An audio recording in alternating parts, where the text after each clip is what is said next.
Hello sa inyong lahat! Sa video na to ay comment naman ni Mary Jane Crisostomo ang gagawin ko ng video. Ma'am, gusto ko sana tumawid ng Spain para maghanap ng work. Kasambahay. May agency po ba kayo alam na ma-applyan at madali lang po ba?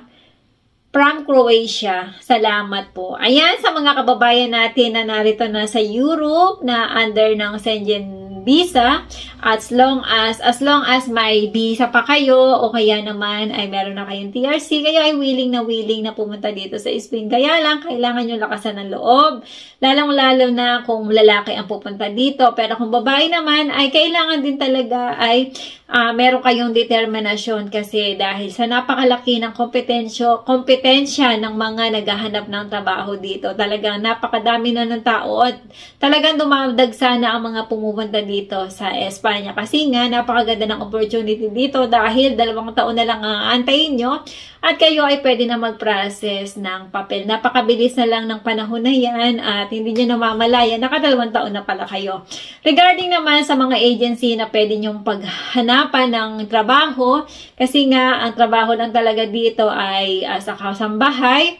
May mga agency ako na ilalagay sa video na to, pero hindi nakakasigurado na sa time na pupunta kayo dito ay meron silang available na employer. Kasi nga, hindi naman ganoon kadami ang mga amo na naghahanap ng chika sa mga agency. Kasi matatalino din ang mga employer dito. Ang ginagawa nila ay nagtatanong sila sa kanilang mga kaibigan. Ay alam nyo naman na kalat-kalata tayong mga Pilipino na halos lahat ng mga employer dito ay mga Pilipina ang mga nagtatrabaho. At yun nga ay ipinopost ito sa mga Facebook group para iwas ng gastos, hindi sila magbabayad sa agency kasi once na ang employer ay kumuha ng chika o ng katulong sa agency ay meron silang dapat na bayaran. Kadalasan ito ay katumbas ng 1 buwang sweldo mo. Kaya ayan, hindi ganun talaga kadami ang employer na kumukuha sa mga agency. Pero ilalagay ko pa rin dyan ang mga agency na alam ko.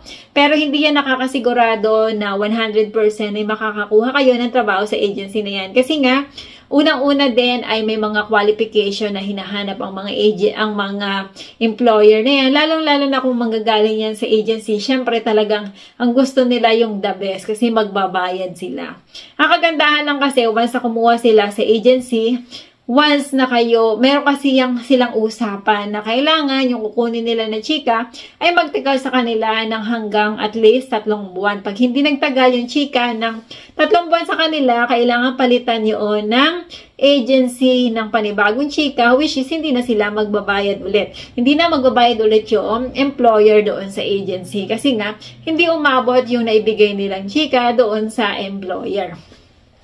Then, meron din ako mga ilalagay na mga agent na alam ko na nagpo-post sa mga trabaho na pwede nyong pagtanungan. At ang kagandahan ay kayo ay mag-join sa mga Facebook group dahil marami tayong mga kababayan ang doon nagpo-post ng mga trabaho o ng mga employer. Kasi nga, halimbawa, may amo ko naghanap ng chika dahil wala naman akong kaibigan na naghahanap ng trabaho. Ang kadalasang ginagawa ay doon ipinopost sa Facebook group para mas mabilis. Kasi ang hirap mag-isa-isa ng mga kaibigan kung meron silang kakailangan. Mas mabilis sa Facebook group para automatic ay may magko-comment at syempre paunahan yan.